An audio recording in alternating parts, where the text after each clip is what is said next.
She gon' call me baby boo. She gon' call me baby.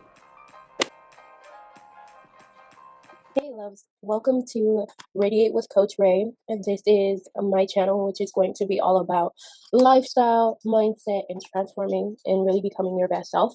And so today's video is for the start of my Vlogtober series, and I am showing you my concert recap from the Breezy Bowl concert, and then also we're going to get into some vision mapping. We're actually going to do my winter art goals and my fall goals together for the month of October, and then I show you guys a little bit about my personal curriculum, which I created for fall 2025. And so I hope that you guys enjoy the video. Don't forget to like, comment, and subscribe, and I'll see you in the next one.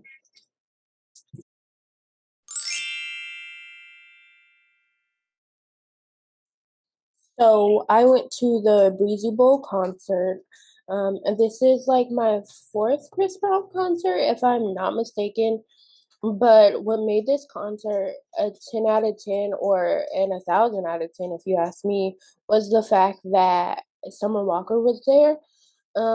Bryson Tiller was there too, but I was indifferent about seeing him. I was really there for Summer Walker. I know later in the tour he had Janae go perform, but I had already seen her in concert last year. And so Summer Walker was someone that I really wanted to see. Um, and it was like so worth the wait. I was literally in tears, sobbing when she was performing because it was like a dream come true. Um, and she was so good and just so perfect. I feel like, dare I say, she's my Beyonce. Not that I am super like obsessed with her in the way that you guys are with Beyonce, but I still just had such a great time, like knew all the words to her song, and I just it was such a great performance. And then of course Chris Brown did his thing, and he was amazing as he always is. Um, but yeah, I went with my mom and my sister, and it was just a really great time. My best friend had bought me the ticket as my birthday present um for my 27th birthday, and it was such a great ticket. I mean, it was such a great gift. I literally texted him during the concert and I was like, thank you so much. Like, this was the best present ever. And it truly was. And so I kind of give you guys a snippet of a TikTok that I made up with the night of my life.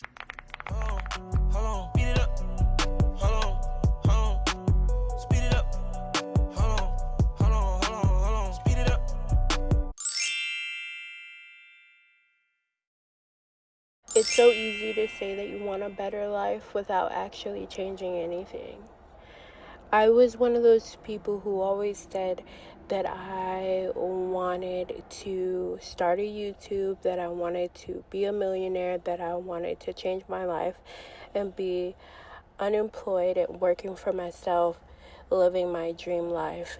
But up until this moment, I haven't really been doing anything to make that happen. I've just sort of been expecting something to fall out of the sky, expecting God to do the work. But I should know that faith without works is dead. So this is me putting in the work. This past week, I've really been very intentional about showing up for myself and my routine and just making sure I'm doing the things that I say I'm going to do. What that has looked like is me showing up on social media. Today's October 1st, and I actually just joined this challenge where you're supposed to post 4 times a day on your social media. So I'm doing that for a few of my different pages, and then I'm also posting at least once a day on my TikTok. Right now it's just quotes, but I do intend to eventually push out some video content, like some actual talking head videos, but I just really want it to be aesthetic. And as a mom, it's just kind of hard to make that happen. And so, yeah, I'm also just showing up on YouTube for the first time.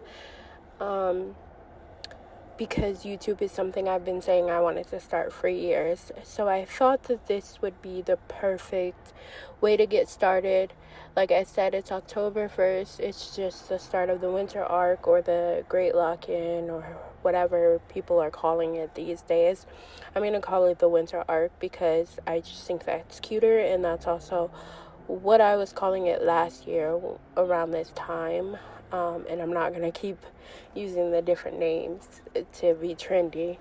And so, and basically what the winter arc is, for those that don't know, is it's when you decide to lock in. Typically for the last 3 months of the year, you really lock in on those goals that you haven't yet achieved on your vision board.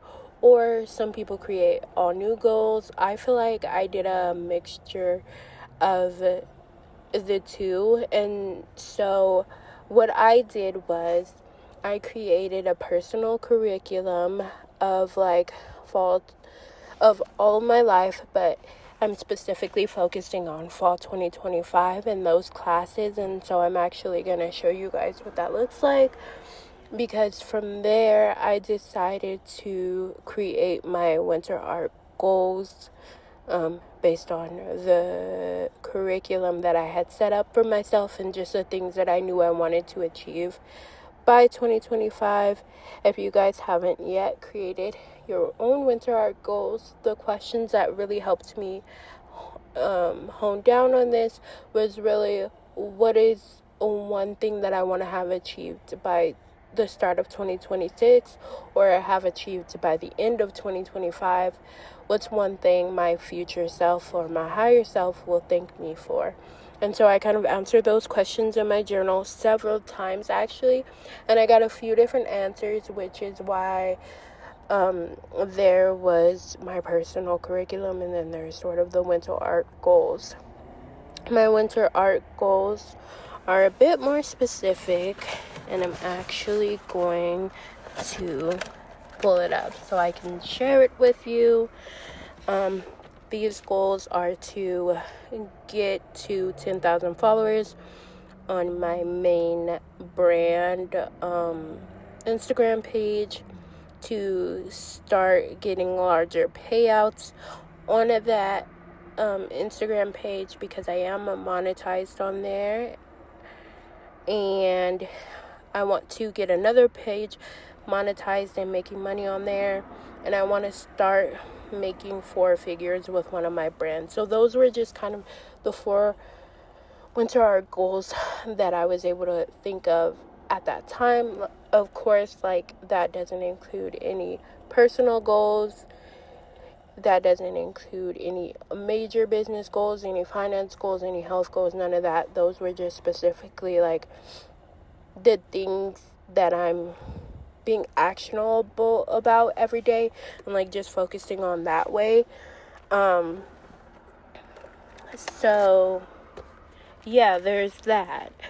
And then I kind of from there decided, what do I need to be doing every day? Sorry if you hear me flipping through my other journal. I'm trying to find the page so that I can read it to you guys. So yesterday I was doing a journal prompt about goal setting and strategy, and what I really said was, my goal is to show up consistently on social media for at least the next month, but obviously even after that. That said, I want to post at least 2 times on every page on Instagram, and then starting tomorrow I'm going to be posting 4 times a month, and then I named the pages that I'm going to be doing that for. And then I talked about my strategy for how I'm going to do that. So again, that's why my winter art goals focused on specifically content and social media, specifically because this is one goal that I haven't been focused on all year long. I've been making progress in the other goals that I've had. For example, I have started therapy, and so I'm staying consistent with that and working on my personal growth, because I know that one thing that I wanted to make sure that I achieved and really wanted was to be like at peace going into 2025, like mentally and emotionally and spiritually, because I've had so much going on in the last year. And so I've really been tackling that. That goal, like I said, with therapy and journaling has really helped too. Another thing is that I am finally taking action to become the dream intellectual and show up as a coach that I want to be. And so that looks like me currently going to school for a second master's in psychology with an emphasis in life coaching. So I'm currently doing that. And then that also relates to the social media goal and why it's so important for me to show up every day, especially on my platform on TikTok, which is my coaching platform, but also YouTube specifically, because I feel like no one's going to know that I'm a coach, and no one's going to know I exist if I'm not putting myself out there as such. And so that's that. Other goals that I've had have been like wanting to expand my knowledge. So every day I make sure that I'm listening to a podcast, and when I can, I'm reading books.